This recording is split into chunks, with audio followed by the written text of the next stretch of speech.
Morocco can win the FIFA World Cup 2026, and this is not me trying to clickbait. I genuinely mean what I'm saying. Morocco is the only African country that, as an African country, they don't think they're Africans.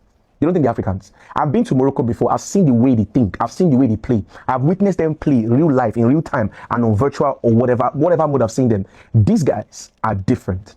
I've always said it. Determination, anger is not a strategy. If France is not careful, if France is not careful, this Morocco can eliminate them. It will look like it can't happen, but I genuinely mean it can happen. First of all, it is very difficult to score Morocco. Very difficult. They are good defensively. They can hold the ball. They can counter. They have experienced players. That Sabiri, that Hakimi, that Noah guy that scored today, as a team, that their CDM guy. These guys are very, very good. And it just tells me one thing, that one of the reasons why I see Africa crashing out, of the other African countries crashing out the way they're doing. And it may look like I'm just trying to blow bluff, but I'm not. Even Egypt will not be this good in the next round. I'm telling you, there's something about this inferiority complex that we give the average white man that goes as far back as colonialism issue. I'm not joking. It's part of it. You see that match against Senegal, that match against Belgium, Senegal-Belgium, I can bet everything I owe dear in life. If it was Morocco, that match don't finish. First of all, Belgium will not even score. They're not even going to score any goal. Not talk of scoring 2-1. First, 2-2, you now score 2-2, you now come and win the match. Morocco is a dangerous team. If you doubt, it's going to ask Portugal.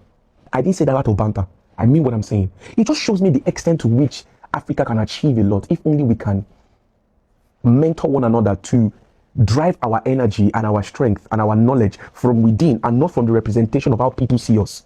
The Moroccans don't see themselves as subordinate to anybody. If you deal with the average Moroccan, you understand what I'm saying. I've been there, so I've dealt with them. And this thing also reveals the fact that, you see, we as Africans, we show too much respect to these people. It is the truth. If you want to play anything abroad or whatever, there's already a notion of, oh, they are already ahead of us and whatever. They may be in skill.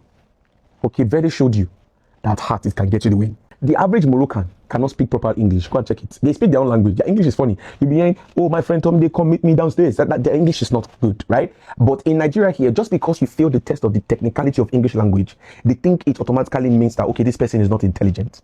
Now, if you are cruising with this, catching cruise, I understand that. But some people actually believe that just because your English language is not fluent, it automatically translates into the revelation of your intelligence, which is the most redundant way of thinking. Because I failed the test of the technicality of English language means I'm not intelligent. And that same inferiority complex is what we carry into every sphere of transaction that we deal publicly. And it translates even into football, even into gaming, into any sphere of transaction. Until you and I can actually draw our strength from within. I've told people, determination is not a strategy. On its own, determination is a setup for catastrophe. Anger is not a strategy on itself. If you're angry, it doesn't mean you win anything.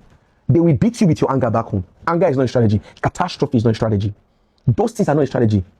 By itself, it will lead you to failure. But knowledge, infrastructure, Morocco is just benefiting from the byproduct of good leaders.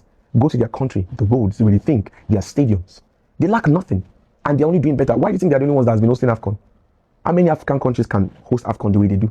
Because of the infrastructure. So, at the end of the day, you come to realize that in a world where inferiority or mind slavery is not still there, I promise you, any country can achieve it. Nobody's superior to anybody. Nobody. But bad leadership will always produce inferiority complex. And that is what is happening. And that is what is showing in some African countries out there. They don't have 3 heads. They don't have 5 heads. If France no hold body, Morocco go beat them. You saw it here first.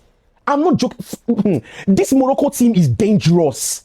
I'm not just saying that right now it's not about how far is France going to go or how far is Morocco going to go.